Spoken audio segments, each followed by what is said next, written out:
Ya, assalamualaikum warahmatullahi wabarakatuh. Kembali dengan saya Sukma Wijal Hikmah di channel YouTube kami Sukma Wijal Hikmah. Baik, pada video kali ini kita akan membahas sebuah keilmuan yang memang sangat mujarab ya, sangat hebat sekali. Dan keilmuan ini banyak digunakan oleh para para aulia di seluruh dunia ya. Dan satu-satunya amalan yang digunakan para aulia, para waliullah di seluruh dunia, dan mereka bisa sampai mereka menjadi seorang kekasih Allah gitu ya. Nah, pada kesempatan ini ilmu apa sih sebenarnya yang bisa melampaui asma qasam hizib gitu ya. Ternyata setelah kita cari-cari telusuri, yakni adalah balik lagi, yaitu Dalail al-Khairat. Mungkin bagi para santri sudah tidak asing lagi ya dengan wiridan Dalail Khairat ini gitu ya.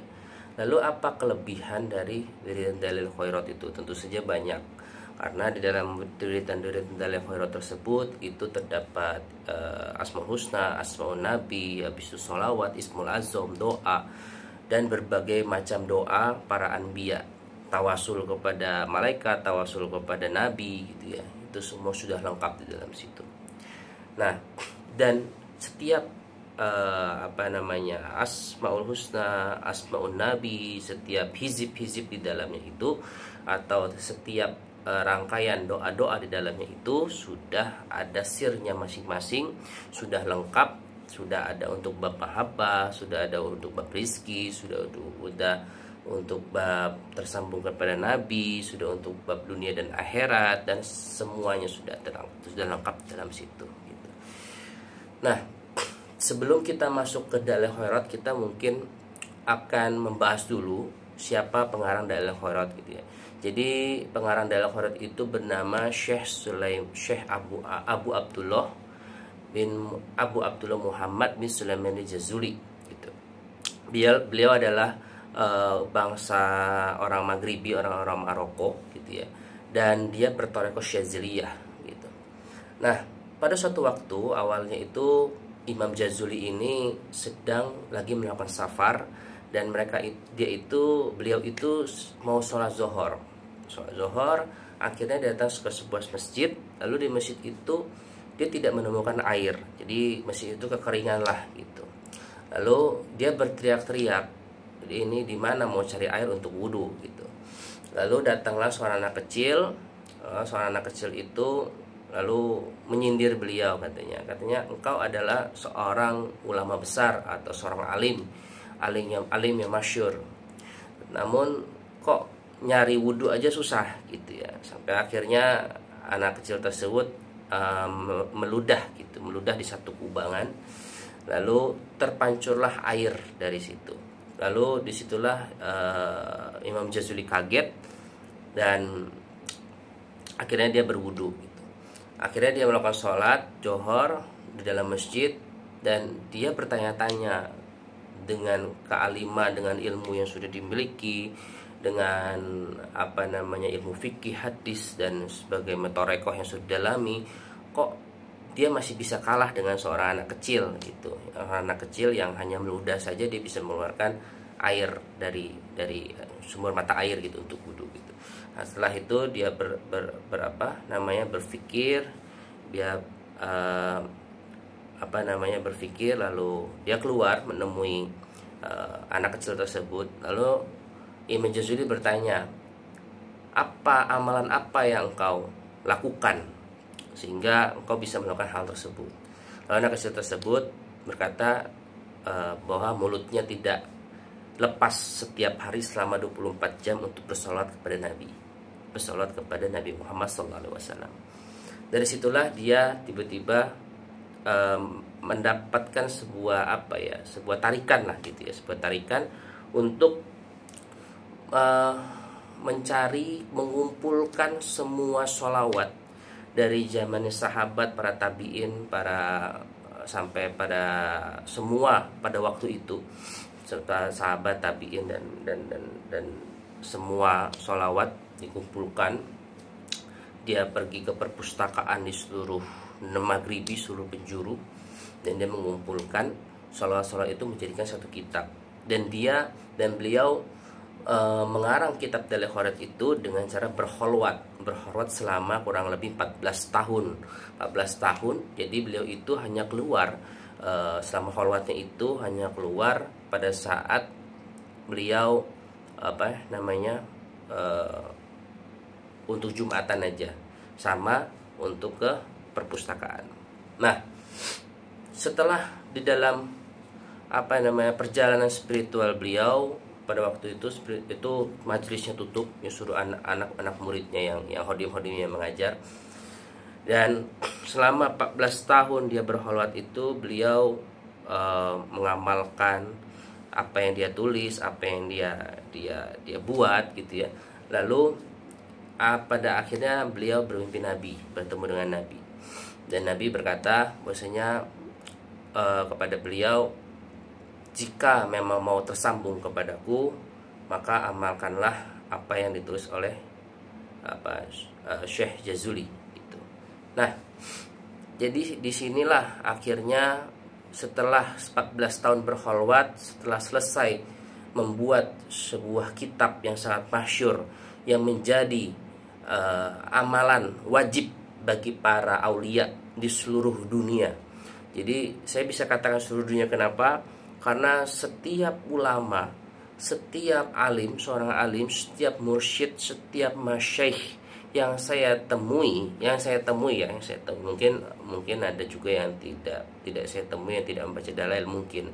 Tetapi semua yang saya temui, dan beliau memang memiliki kalam-kalam yang mustajab, dia banyak pasiennya, dan dia bisa menundukkan segala macam jin, malaikat dan sebagainya, dan mereka bisa banyak melakukan hal lah gitu, kalam-kalam mustajab, kecintaan kepada Rasulnya tinggi gitu ya, ilmunya tinggi gitu ya, mursyid, seorang mursyid, masyaikh gitu, itu semua mengamalkan Dalil Khairat, dan tidak ada satupun yang tidak mengamalkan Dalil Khairat,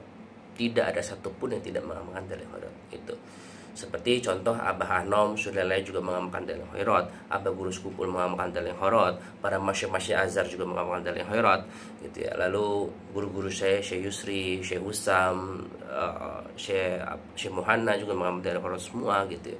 Dan semua orang-orang alim itu mengamalkan Dalil Khairat. Dan saya belum pernah menemukan satupun ulama atau satupun orang alim mengamalkan Dalil Khairat hidupnya susah. Saya belum pernah menemukan seorang alim yang mengamalkan Dalil Khairat hidupnya susah. Minimal hidupnya berkecukupan dan tidak berkekurangan. Itu udah pasti tidak berkekurangan lah. Tapi dibilang kaya banget sih enggak, cuman ya dia tidak berkekurangan gitu, dan tidak terjerat hutang lah orang-orang yang mengamalkan Dalil Khairat tersebut. Jadi ada beberapa juga mengatakan almarhum Kiai Haji Abdul Hamid mengatakan Pasuruan, siapa yang membaca kitab Dalil Khairat sehari 1 hizib, insya Allah ruhnya wasil atau tersambung wusul kepada Nabi Muhammad SAW dan mendapat bagian dari akhlak, ilmu dan sir dari baginda Nabi Muhammad SAW. Abah Guru Sekumpul juga mengatakan teman terbaik mempersiapkan hari-hari tua dengan memperbanyak membaca Al-Quran dan mengamal sholat Dalil Khairat setiap harinya, sebab amalan tersebut merupakan amaliyah para wali besar dan orang-orang soleh pada zaman dahulu hingga sekarang. Dan ketika mau memasuki usia 40 tahun hendaknya mulai menyibukkan lagi dirinya untuk membaca Al-Quran serta mengamal sholawat harian Dalil Khairat setiap harinya. Lalu Mbah Kiai Mahrus Ali Lirboyo juga mengatakan barang siapa yang melanggengkan sholawat Dalil Khairat, jika menjadi kiai maka dia akan menjadi kiai sungguhan, dan jika seorang ahli hikmah maka dia menjadi ahli hikmah sungguhan, dan jika dia ingin menjadi seorang kaya raya maka dia akan menjadi kaya sungguhan. Allahu a'lam bishawab. Lalu ada beberapa juga dalam kitab juga dituliskan bahwasanya masyaikh kita yang dari Mesir, yakni ada juga Syekh Muhammad Usam Al-Azhar, beliau juga mengatakan Dalil Khairat seperti selayaknya cahaya kebaikan yang menerangi pandangan batin si pengamalnya. Jadi ibaratnya itu dia mengeluarkan, setiap orang yang mengamalkan Dalil Khairat itu memiliki cahaya tersendiri yang akan menjadi bersinar di masyarakat tempat dia tinggal gitu. Lalu ada juga Syekh Syekh Makhlaf Ali Al-Qadiri itu dari Irak juga mengatakan keutamaan kitab Dalail Khairat menghimpun semua keutamaan sholawat dari awalnya hingga akhirnya. Jadi memang banyak orang mengatakan dan banyak para masyayikh juga mengatakan bahwasanya Dalail Khairat itu adalah rajanya sholawat. Jadi misalkan ada beberapa teman-teman yang bertanya kepada saya, apakah kalau misalnya sudah mengamalkan Dalail Khairat perlu mengamalkan sholawat Nariyah atau sholawat Jibril, sholawat yang lainnya gitu, Tibil Kulub dan sebagainya? Saya katakan tidak perlu lagi. Kenapa? Karena semua sholawat yang sahih, yang yang sahih, yang ada dalilnya, yang kuat gitu ya, itu semua sudah tercantum di dalam Dalail Khairat. Jadi dikatakan maka Dalail Khairat itu adalah rajanya sholawat, adalah rajanya ilmunya sholawat paling tinggi, dan tidak ada yang bisa menandingi Dalail Khairat lagi. Selain sholawat itu tidak ada saingannya. Dalail Khairat itu bagian sholawat tidak ada saingannya. Lalu Syekh Ali Jum'ah juga, Syekh Ali Jum'ah itu adalah mertua dari Syekh Usam, mengatakan satu redaksi salawat di dalam Dalail Khairat mengimbangi 20.000 hingga 50.000 kali kelipatan salawat lainnya gitu ya. Lalu berikutnya ada Syekh Yusri Jubir Al-Hassani, ini guru kita juga. Beliau mengatakan pada masanya tak ada mushaf terbanyak yang tersebar di muka bumi ini setelah Al-Quran melainkan mushaf Dalail Khairat. Lalu juga ada juga mengatakan Maulana Syekh Dr. Jamal Faruk, beliau mengatakan sebagian pertanda keberkahan suatu majelis jika majelis itu dibuka dan ditutup dengan pembacaan Dalail Khairat. Lalu ada juga Syekh Usamah bin Said Al-Manshi, itu juga mengatakan karomah pengarang Dalail Khairat Al-Imam Al-Jazuli jasadnya tetap utuh setelah diwafatkan lebih dari 77 tahun lamanya dan tetap mendapatkan aroma wangi. Nah, ini juga sudah ada banyak referensi ya mengenai ini, bahwasanya dikatakan Syekh Jazuli itu pada waktu dia meninggal itu kalau nggak salah di tahun berapa ya, saya agak lupa ya, pokoknya itulah dia meninggal habis itu 70. Jadi dia tuh Syekh Jazuli itu kan awalnya tuh dia orang Fes, ada di saat Maghrib itu ada kota Fes namanya. Nah, jadi dia meninggalkan di ini di ibu kota gitu. Lalu pada waktu itu mau dipindahkan karena ada keributan. Pada waktu itu beliau pengen orang-orang kampungnya itu pengen Imam Jazuli itu kembali ke kampungnya gitu, maksudnya jasadnya kembali ke kampungnya. Pada saat digali, ternyata setelah 77 tahun setelah digali, ternyata jasadnya masih utuh dan mengeluarkan aroma wangi kasturi gitu. Nah, hebatnya seperti itu. Dan apa yang diamalkan Syekh Jazuli sehingga beliau bisa seperti itu? Yang pertama, menurut guru kita Dr. Miftah Syekh Usam juga mengatakan bahwasanya beliau dulu pada waktu setiap malam beliau itu menghatamkan kitab Dalail Khairat sebanyak 4 kali dan mengamalkan Bismillahirrahmanirrahim sebanyak 12.000 kali. Itu saja amalannya gitu. Dan hidupnya selama berholwat, selama hidup tidak pernah berkekurangan, bahkan berlebihan, malah berkecukupan dan berlebihan gitu. Lalu Abah Guru Sekumpul juga Syekh Muhammad Zain bin Abdul Ghani juga mengatakan bahwasanya Dalail Khairat itu seumpama kitab yang terbuat dari cahaya, tulisannya dari cahaya, salawatnya pun bersumber dari nur gitu ya. Dan Al-Arif Billah Sayyid Walid Al-Habib Ali bin Abdurrahman bin Ahmad As-Segaf Tebet Jakarta Selatan juga mengatakan Dalail Khairat merupakan amaliyah aulia dan tradisi salafus salihin. Saya pun mengamalkannya, saya pun senang mengamalkannya. Jadi memang para aulia sudah tertulis di sini banyak para aulia, para waliullah, para orang-orang alim, orang-orang soleh, solihin itu mengamalkan Dalail Khairat seperti yang saya katakan di awal tadi. Lalu juga ada Habib Muhammad bin Alwi Al-Haddad juga mengatakan bahwasanya mengapa orang yang mengamal Dalail Khairat selalu bahagia dunia akhirat? Sebab di dalam Dalail Khairat tidak ada yang lain selain hanya doa, puji-pujian, salawat kepada Rasulullah SAW.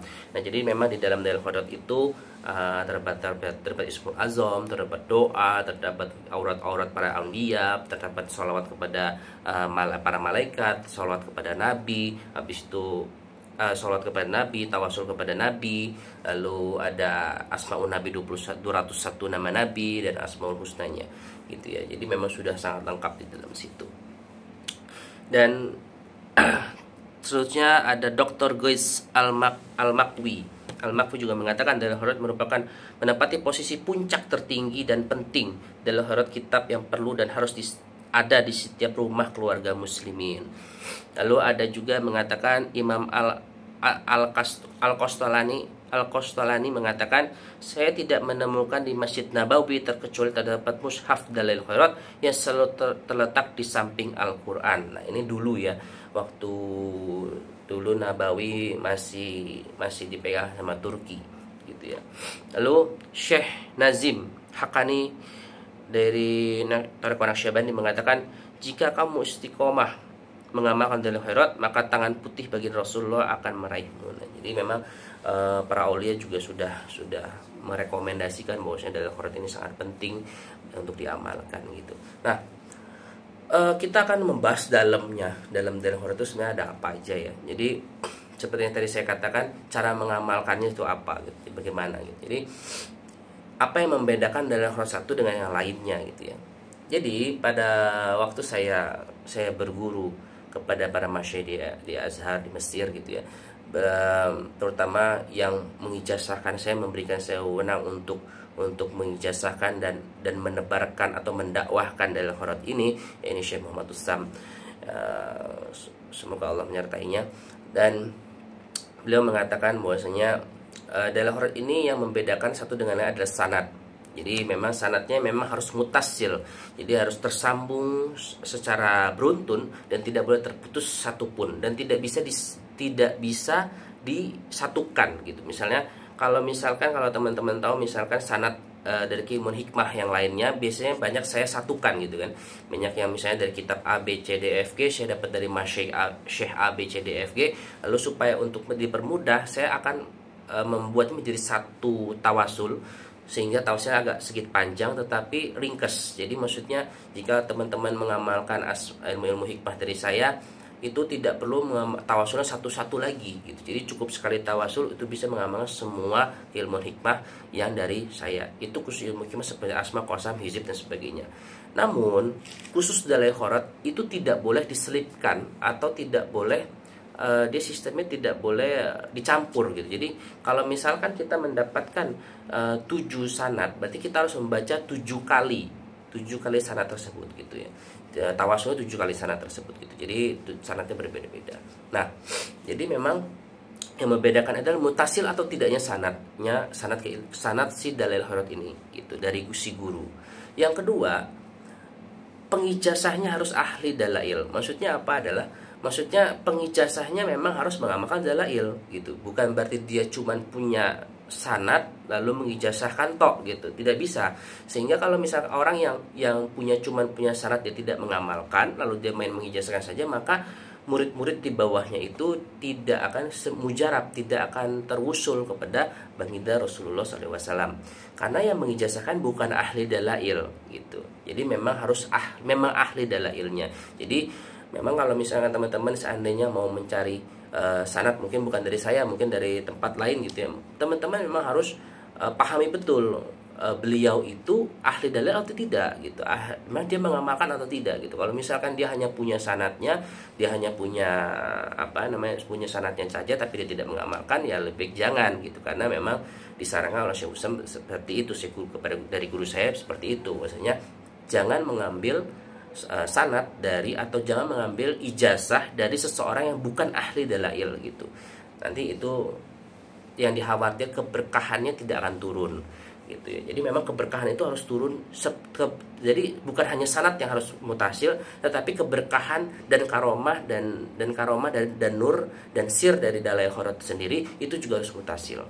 Itu yang membedakan. Nah, saya sendiri pun juga sebenarnya sekarang sudah lebih mengarah kepada mengamalkan dalail gitu.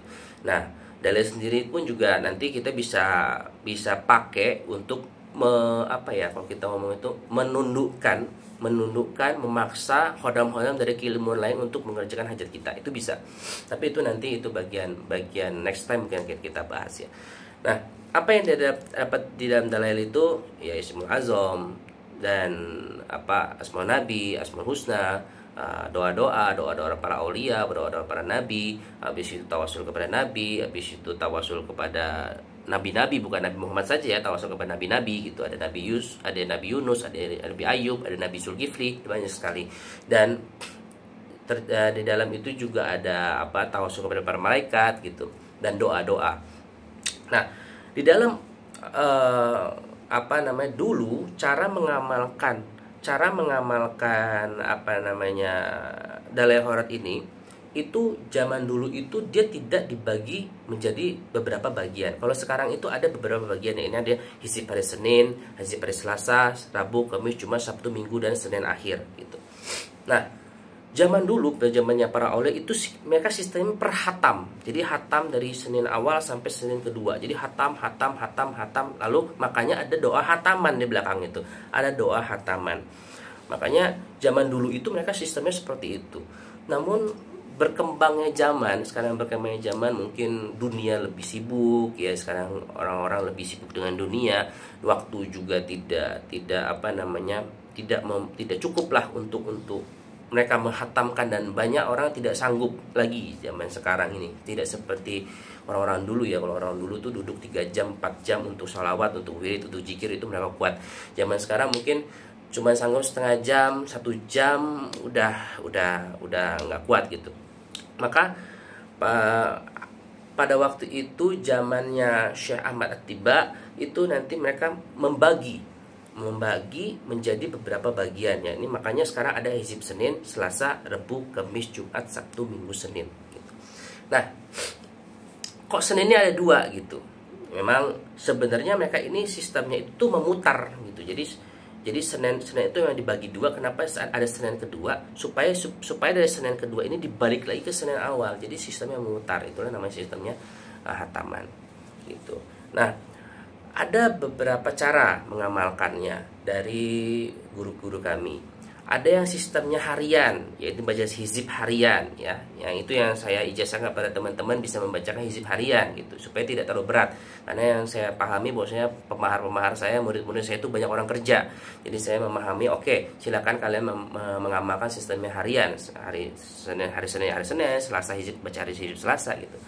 Dan kalau misalkan memang sanggup, itu bisa dibaca sistem hataman. Jadi sistemnya urut dari awal sampai habis itu baca doa hatamannya, habis itu selesai. Ada juga yang sistemnya dia hataman harian, jadi setiap hari hatam sekali. Ada juga yang hatamnya seminggu sekali, itu juga ada. Gitu. Jadi memang ada 3 cara ya, ada 3 cara. Caranya adalah sistem harian, atau hataman per hari, atau hataman seminggu sekali. Gitu. Nah, itu beberapa cara mengamalkan dalil horat. Cuman yang dari sanad saya, dari guru saya juga menyarankan supaya jangan berat-berat lah untuk ngasih kepada murid-murid kita, santri-santri kita, apalagi orang-orang yang bukan santri gitu ya, yang memang dia ada kerja gitu, dia punya keluarga dan sebagainya, ada kegiatan-kegiatan yang menyibukkan dia. Maka kita mengarahkan lebih mereka untuk mengamalkan harian saja gitu. Nah, namun kalau untuk menjadi mujiz sebuah dalil horat ini, sanad dalil horat ini memang tidak bisa ditebus dengan mahar, teman-teman. Tidak bisa ditebus dengan mahar. Saya pun bisa menjadi mujiz atau bisa mendakwahkan dalil horat ini, itu ada persyaratan dari guru saya. Yakni harus ada puasanya, dan ada mengamalkan sekian ratus hari gitu untuk bisa menjadi seorang mujiz gitu. Dan ada tata caranya, itu bisa langsung tanyakan ke saya kalau mau menjadi seorang mujiz dalil horat gitu. Jadi itu tidak bisa. Jadi saya anjurkan, ada beberapa teman-teman bertanya, apakah ini bisa diijazahkan kepada orang lain? Bisa, dengan mahar yang sama dan tidak perlu tambah mahar lagi dengan mahar yang Anda misalkan ente sudah mahar ini ke saya sekian gitu ya. Habis itu tanya kepada saya, bisa nggak diijazahin lagi? Bisa, tapi ada syaratnya gitu. Jadi memang tidak perlu mengambil tingkat guru lagi. Jadi memang untuk dalil horat ini memang tidak ada tingkat guru. Jadi kalau mau tingkat guru, cara mengamalkannya saja nanti yang berbeda, dan ada persyaratannya gitu. Untuk harus dipenuhi dulu syaratnya baru bisa mengijazahkan gitu ceritanya. Nah, jadi sudah jelas ya teman-teman, memang Dalail Khairat itu memang adalah sangat sangat sangat mulia sekali, sangat apa kalau kita bisa katakan sebuah amalan yang sangat mujarab sekali dan sangat masyhur sekali, sangat hebat sekali. Dan memang saya katakan bahwasanya memang Dalail Khairat ini dibandingkan dengan asma qasam hizib apapun ya, mau itu ilmu kuno kayak ilmu zaman sekarang kayak mau apapun, ini backingan ente itu nabi. Backingan ente itu nabi. Backingan ente itu nabi-nabi, bukan nabi toh, nabi-nabi ya. Jadi kita dengan backingan nabi-nabi ini, dengan backingan nur-nur ini, itu bisa menundukkan malaikat, jin dan segala macam makhluk. Dan kalau misalkan kita mengkaji asmaun nabi di kitab Syama'il Muhammadiyah, itu nanti mereka akan menjelaskan, misalkan asmaun nabi, misalnya Nabi Sayyidul Yasin, itu untuk nabi mengenal nabi di golongan apa. Misalkan Sayyidul, dikatakan ada Sayyiduna Muhdin, Sayyiduna Hadin, Sayyiduna Saikun, Sayyiduna Syafin, itu juga nanti akan dikenal oleh bangsa apa gitu. Jadi memang nanti ada syarahnya sendiri, memang itu nanti di bagian syarah ya, itu bagian syarah, atau bisa kita cari di kitab Syama'il Muhammadiyah, masalah warna kitabnya hijau gitu ya. Nah, kira-kira seperti itu teman-teman. Jadi saya sangat kebetulan memang saya ditugaskan oleh guru kami dari Mesir untuk mendakwahkan Dalail Khairat, dan saya pun sekarang sudah menetapkan bahwasanya memang saya pembaca Dalail Khairat. Apakah Ki Sukma masih mengamalkan asma qasam hizib? Jujur saya sudah tidak terlalu fokus di sana. Tapi saya sekarang fokus di Dalail Khairat dan fokus di burdah gitu. Khairat, burdah dan Quran seperti itu. Jadi untuk asma qasam hizib saya masih tetap mengijazahkan, saya tetap masih mengajar, dan saya tetap masih menggunakan itu hanya untuk mengerjakan hajat pasien dan untuk buat media gitu ya. Hanya cukup itu, untuk itu saja gitu. Karena kalau udah mengamal Dalail Khairat untuk kita merintah hodam dari sebuah ilmu, baik itu sudah kita amalkan atau belum, sudah kita riadokan atau belum, ya bisa. Jadi dengan keberkahan dari Dalail Khairat, kita paksa hodam-hodam itu untuk mengerjakan hajat-hajat kita. Karena bahwasanya para guru-guru kita mengatakan tidaklah diterima sebuah amalan tanpa diawali dengan bismillah dan sholawat gitu. Jadi memang kunciannya adalah di bismillahirrahmanirrahim, sholawat dan Al-Quran gitu ya. Jadi kuncinya di situ. Maka kalau misalnya kita sudah menguasai 3 hal itu saja, makanya hodam asma, hodam qasam atau apapun lah dari segala macam makhluk, insya Allah akan tunduk dan akan mau mengerjakan apa yang kita perintahkan gitu. Oke teman-teman, sampai sini dulu kita membahas tentang Imam Jazuli Dalail Khairat. Mudah-mudahan tercerahkan teman-teman, mudah-mudahan bisa dipahami apa itu Dalail Khairat, siapa pengarangnya gitu ya, dan apa karomahnya gitu ya. Memang terlihatnya sih gak sekeren asma, nggak sekeren hizib gitu ya, nggak sekeren nggak sekeren qasam gitu ya faedahnya gitu. Namun kita jujur, saya sendiri daripada para masyayikh itu cuman bilang Dalail Khairat ini liqadil hajat, bisa untuk segala hajat. Jadi mereka pun tidak bisa mentakar seperti asma qasam hizib yang kita bisa mentakar faedahnya ini gitu. Kita nggak bisa mentakar. Apakah misalkan teman-teman bertanya apakah bisa untuk menyatukan 2 insan? Bisa.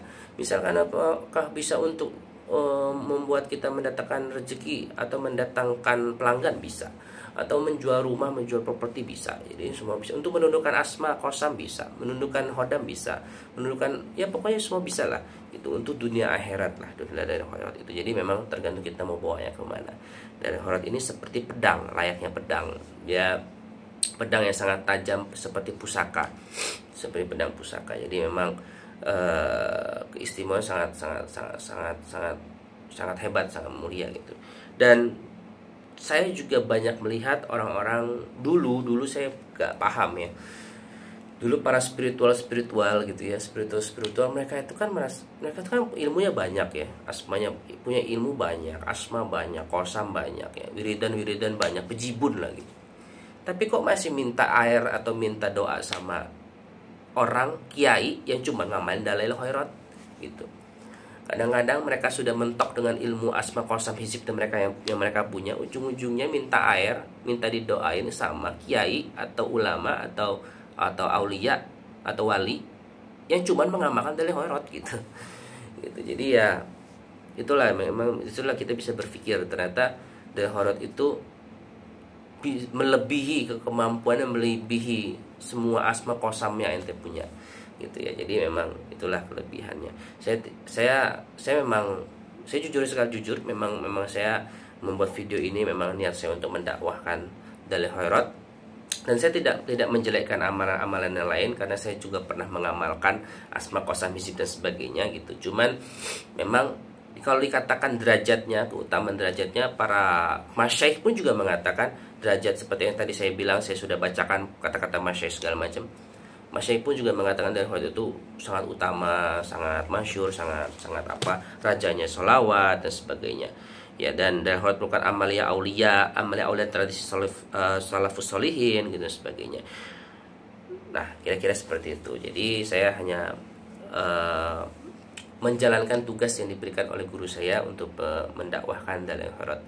Mudah-mudahan teman-teman tercerahkan dengan penjelasan saya mengenai dalil khairat. Mungkin mohon maaf atas segala kesalahan-kesalahan, mungkin yang kata-kata yang saya kurang berkenan atau menyinggung teman-teman, itu saya mohon maaf sebelumnya.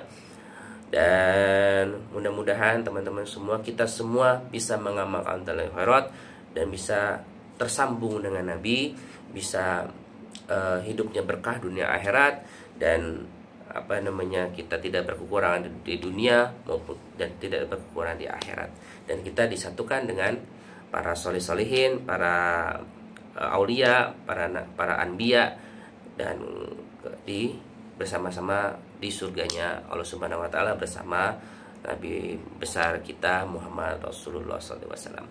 Oke, sampai di sini dulu. Mungkin nanti kita next akan kita bahas tentang keilmuan lain, atau kita akan membahas tentang aulia gitu ya, aulia siapa gitu ya. Oke, sampai sini dulu. Assalamualaikum warahmatullahi wabarakatuh.